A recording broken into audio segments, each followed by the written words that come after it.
sexo e obsessão. O lúcido amigo concentrou-se e lentamente começou a irradiar claridade argêntea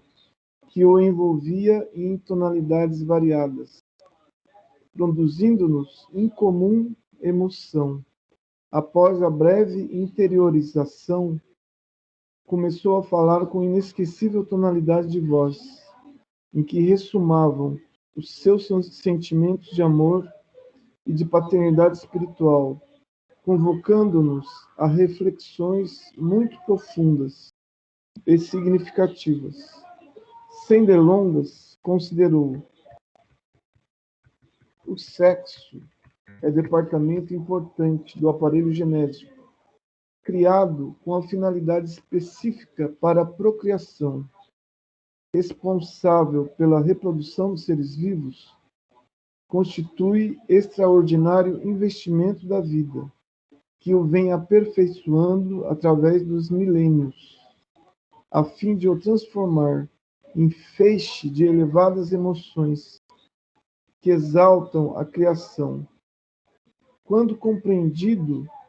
nos objetivos para os quais foi elaborado, transforma-se em fonte geradora de felicidade,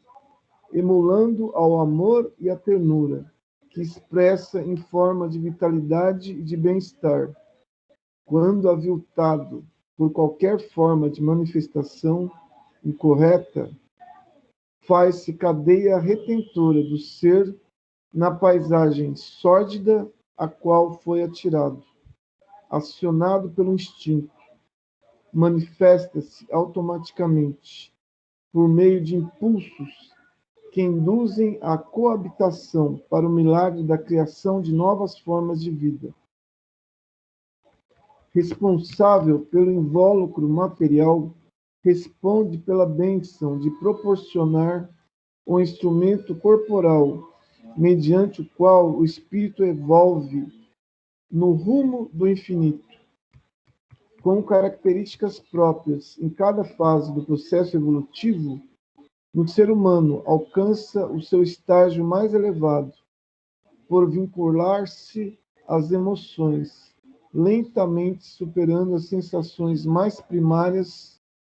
por onde passou no período das experiências iniciais da forma animal. Responsável pelos grandes envolvimentos na arte, na beleza, na fé, no conhecimento científico e filosófico, é sede de valores ainda não desvelados. Em razão das explosões iniciais dos impulsos mais animalizados,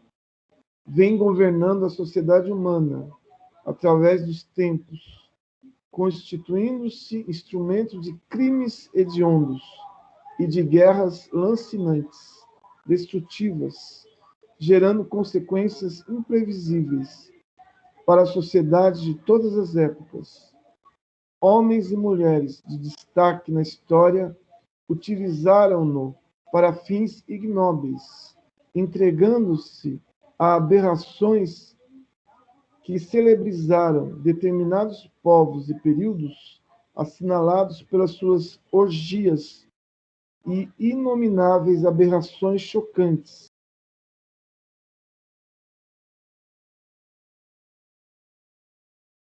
Que, da mesma forma, produziu manifestações de sentimentos afetivos, celebrados em obras de incomparável beleza, em que a renúncia e a abnegação, o sacrifício e o holocausto se transformaram em opções únicas para dignificá-lo. Profundamente arraigado na instrumentalidade material, encontram-se as suas gêneses no ser profundo, no espírito, que, habituado às suas imposições, transfere de uma para outra existência aspirações e desejos que, não atendidos, se transformam em conflitos e sofrimentos dilaceradores, mas, quando vivenciados, se expressam através de estímulos para o crescimento interior e para a conquista da plenitude. Inegavelmente, na raiz de inumeráveis aspirações e anseios do coração, encontra-se a libido como desencadeadora de motivações, mesmo que de forma subreptícia, o que induziu Freud a conceder-lhe o valor excessivo. É incontestável a ação do sexo no comportamento da criatura humana, merecendo estudos cuidadosos e enobrecedores, a fim de ser avaliado no grau e no significado que possui. Os seus impulsos e predominância no comportamento são tão vigorosos que vão além do corpo físico e imprimem-se nos tecidos sutis do ser espiritual, continuando com as suas manifestações de variada ordem, exigindo respostas que, não sendo de superação e sublimação, geram caos emocional e revinculam o ser ao carro orgânico que já se consumiu. Mediante a idioplastia, a fixação nas suas sensações revigora a necessidade, que se transforma em tormento no além-túmulo, conduzindo de volta aos estágios perturbadores da organização somática. É nessa fase, nesse terrível transtorno, que surgem as auto-obsessões, as obsessões que são impostas às criaturas terrenas, que estagiam na mesma faixa de desejos, ou entre os desencarnados do mesmo nível vibratório, reunidos em grupos afins. As suas exteriorizações morbíficas eliminam energias de baixa qualidade que se convertem em elemento construtor de regiões infelizes, onde enxameiam em convulsões penosas e retém aqueles que se lhes fazem vítimas, demorando-se por tempo indeterminado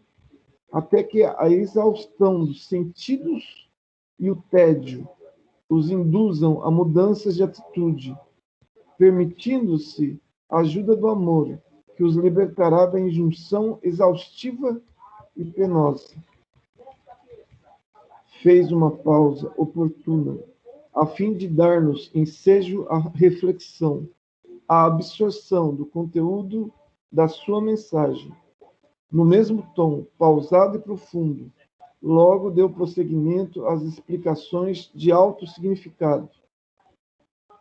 Quando emulado pelo amor, seu dínamo possuidor de inesgotáveis reservas de energias, altera a manifestação e conduz-se rico de estímulos que fomentam a coragem, propiciam o bom ânimo, o desejo de luta e de crescimento, alterando a estrutura interna do ser humano e a condição da humanidade que se transforma para melhor. Diante dos grandes eventos da cultura, da arte, do pensamento, da fé, pergunte-se ao amor o que constituiu razão para essa realidade, e ele responderá que foram os sentimentos de ternura e de envolvimento afetivo,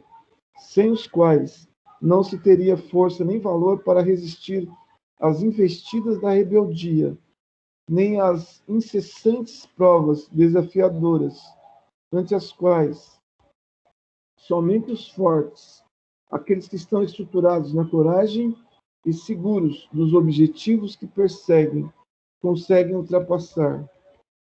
O amor é o mais vigoroso instrumento de incitação para os logros que parecem impossíveis de conquistados. Ele se manifesta através de mil faces, expressando-se em todas as aspirações do enternecimento, da comunhão afetiva, da fusão dos sentimentos, que seriam o êxtase da plenitude do sexo, no seu sentido mais elevado e puro. Por enquanto, todavia, o sexo tem sido objeto de servidão e de abjeção, manifestando-se na loucura que graça na terra carente de ideais de enobrecimento e repleta de desaires afligentes. Como mecanismo de fuga dos compromissos de luta e de renovação, milhões de criaturas estúrdias e ansiosas atiram-se aos resvaladouros das paixões sexuais, procurando no prazer imediato e relaxante o que não conseguem através dos esforços renovadores do amor, sem jaca e do bem, sem retribuição. Eis porque a obsessão do sexo, decorrente do seu uso e sempre exigente de mais prazer, apresenta-se dominadora na sociedade terrestre dos nossos dias. Cada vez mais chocantes, as suas manifestações alargam-se, arrastando jovens e crianças inadvertidos ao paú da depravação, face à naturalidade com que os veículos de comunicação de massa exibem-no em atitudes deploráveis e aterradoras a princípio, para se tornarem naturais depois, através da saturação e da exorbitância, tornando-se mais grave a situação das suas vítimas e mais controvertidos os métodos de reeducação e preservação da saúde emocional, psíquica e moral da criatura humana, que lhe tomba nas malhas bem delicadas, mais vigorosas. Simultaneamente, as legiões de espíritos viciosos e dependentes dos fluidos degenerativos das sensações perversas sincronizam suas mentes nesses comportamentos doentios, passando a sofrer-lhes as injunções morbosas e devastadoras. A cada dia, mais difícil se torna a saúde sexual das pessoas, em razão desses e de outros fatores, que procedem de reencarnações transatas, nas quais se comprometeram com os usos indevidos da função sexual, ou utilizaram-se do sexo para fins ignóbeis. Essa atitude gera processos danosos que as afligem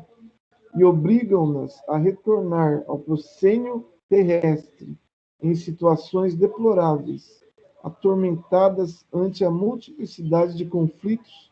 de comportamento, para logo tombarem nas viciações que ora predominam nos grupamentos sociais, fazendo as vítimas de si mesmas e de outros do mesmo tipo, que se lhes acoplam em processos complexos de obsessões perversas e devastadoras. O benfeitor silenciou novamente, exteriorizando na face a dor e a compaixão que lhe inspiravam os atormentados do sexo,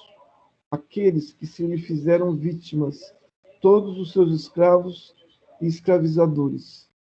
Preservando o objetivo das elucidações,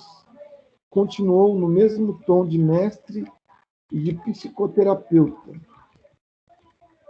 Destituído de equipamentos sexuais, o espírito é neutro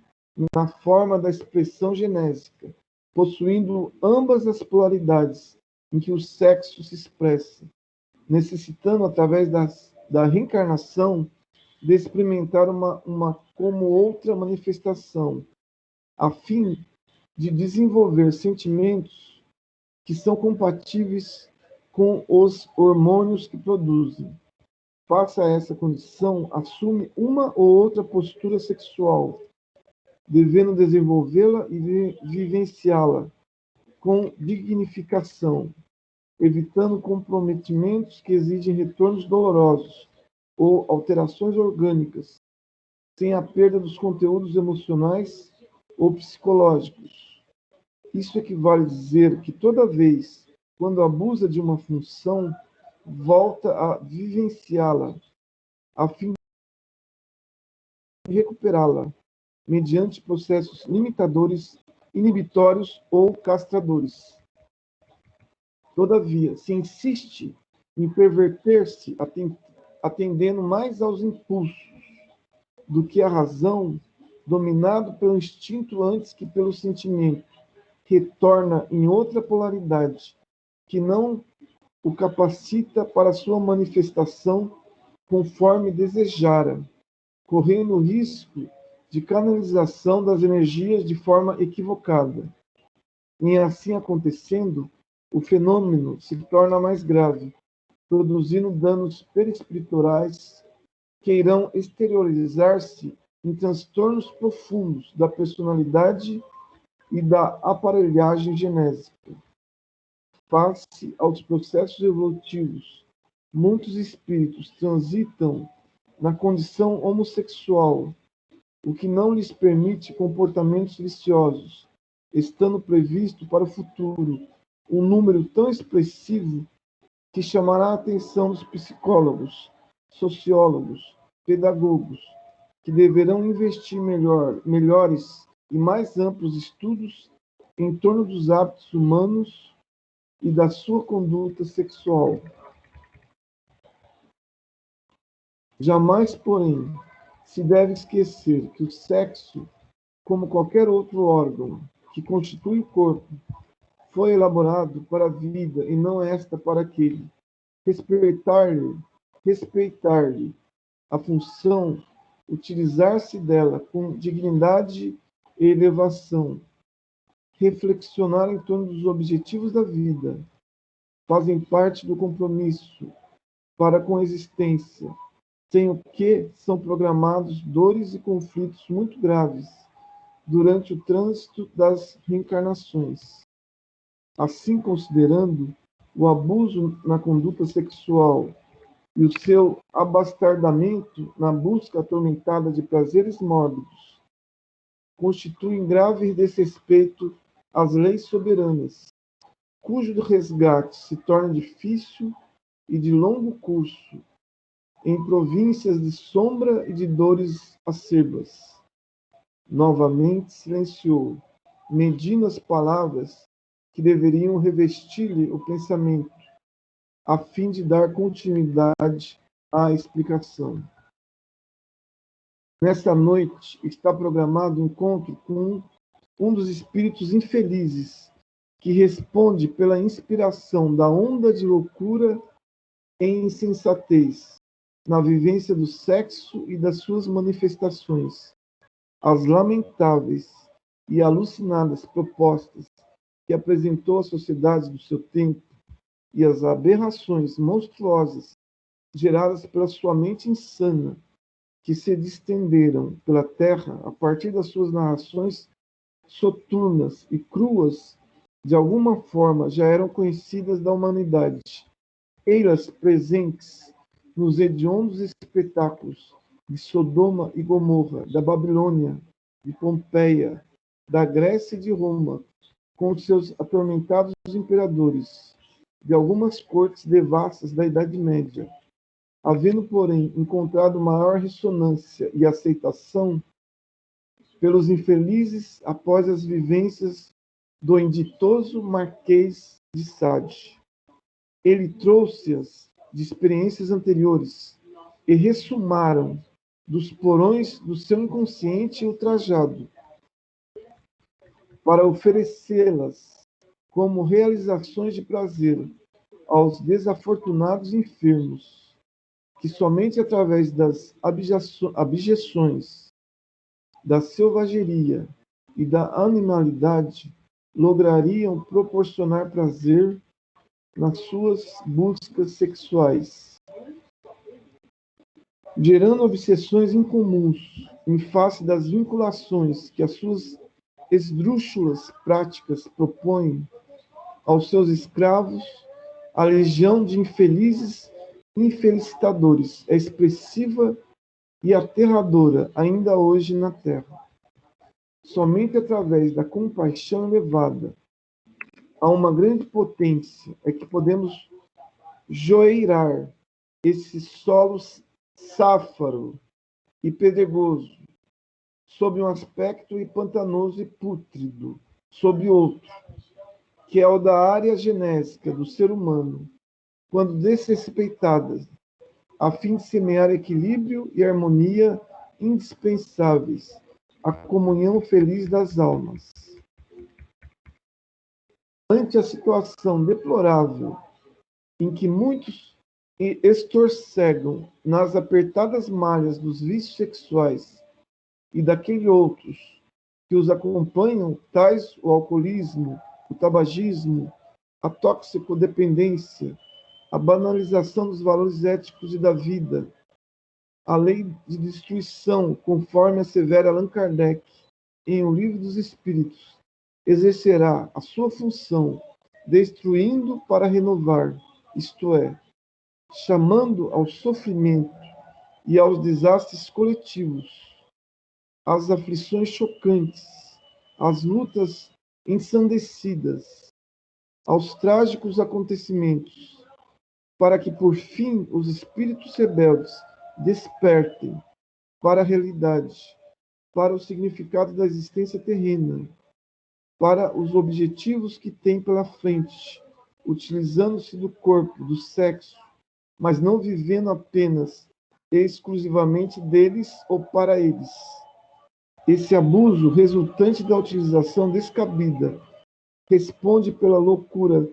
generalizada que a vida se encarregará de eliminar. A dor, a grande missionária silenciosa e dignificadora, lentamente trabalhará o ser humano, admoestando, esclarecendo e conduzindo à estrada reta, na qual se utilizará dos tesouros que se encontram em toda parte para a autoiluminação e o crescimento na direção de Deus. Nesse comenos, as suas funções genésicas serão transformadas em fontes de energia construtiva e trabalharão as imagens superiores que serão criadas pela mente e pelos desejos elevados, a fim de que se tornem também co-criadoras do belo, do útil, do nobre e do feliz. Até esse momento passarão muitos séculos de dor e de prova, nos quais o ser humano, por livre opção, ainda preferirá as obsessões calamitosas e as paixões dissolventes, a sintonia com a divindade e a intuição libertadora do primarismo que, por enquanto, caracteriza-o. Desse modo, exortemos a proteção do sublime Criador, a fim de que os nossos tormentos, que procedem da noite remota das manifestações primevas e dos desalinhos morais que nos permitimos, então sejam superados com amor e sublimados, abrindo espaços nobres para as vivências do sentimento aureolado de bênçãos. Agradeçamos também à Mãe Terra, as suas dádivas fecundas que nos facultaram desenvolver o psiquismo divino em nós adormecido, enflorescendo o seu solo generoso, para nele depositar perfume e pólen fecundador de diferentes expressões de beleza e vida. Silenciou. A voz estava embargada pela emoção e todos nos encontrávamos profundamente envolvidos pelas irradiações da sua mensagem de amor e de luz. Automaticamente demos-nos conta que o momento esperado acercava-se. A psicosfera reinante, no entanto, era enriquecedora, dando-nos vitalidade e confiança ante a certeza de que os céus sempre nos propiciavam, no ministério do amor, todos os recursos imprescindíveis aos resultados felizes. Companheiros responsáveis pelas salas de reuniões especiais começaram a prepará-la para o evento, movimentando singulares aparelhos que foram colocados em diferentes lugares, como que para oportuna utilização, de modo a serem evitados quaisquer prejuízos em relação ao cometimento significativo. Os espíritos que não se encontravam comprometidos com o programa que nos trouxera a instituição afastaram-se discretamente após as despedidas gentis. Em breves momentos encontrávamos apenas os que constituíam a nossa caravana inicial: o venerando Dr. Bezerra de Menezes, Madre Clara de Jesus e mais 2 assessores, que nos trouxeram Dona Martina, o Padre Mauro, o médium Ricardo, ambos em desdobramento espiritual, e uma entidade assinalada pelo horror, com terríveis deformações perispirituais, que foi recolhida a um leito especial. Pude depreender que se tratava do espírito Rosa Keller, em profundo estado de hibernação, ressonando de forma dolorosa, geradora de constrangimento e de compaixão. Enfermeiros e padioleiros espirituais postaram-se juntos à parede do recinto, formando um grupo de apoio preparado para socorros específicos que se fizessem necessários. Logo depois, do teto desceu um aparelho reluzente, no qual se encontrava uma lâmpada de amplas proporções que irradiava suave claridade, bem diferente daquela que eu conhecia até o momento. Ante a minha muda interrogação ao benfeitor, esse explicou-me tratar-se de um equipamento de energia especial que seria utilizado caso a rebeldia do Marquês e de alguns dos seus asseclas que seriam recebidos apresentasse algum perigo em relação aos aguardados resultados superiores do empreendimento em pauta. Percebi que o referido aparelho era acionado por uma espécie de controle remoto, mental, e a sua exteriorização luminosa obedecia ao mesmo recurso. Inesperadamente, começamos a ouvir uma balada coral, como se vozes angélicas, homenageando o Criador, entoassem uma música de incomum beleza, que possuía o condão de enriquecer-nos de energias, enquanto produzia emoção profunda que nos tomava os sentimentos preparados para a captação das concessões do amor. Não podíamos dominar as lágrimas que nos desciam dos olhos, que nasciam no coração invadido por profunda gratidão ao Pai Celeste, que nos honrava com imerecida deferência no culto do dever, o qual nos dizia respeito para a própria evolução. Como ficar indiferente a esse amor, que é a vida da nossa alma, que se extasia incapaz de entendê-lo em profundidade? Nesse momento, tomando a palavra, a doce e meiga voz de Madre Clara de Jesus propôs-nos, oremos em silêncio, aguardando a vontade do Senhor de todos nós, confiando na sua inefável misericórdia.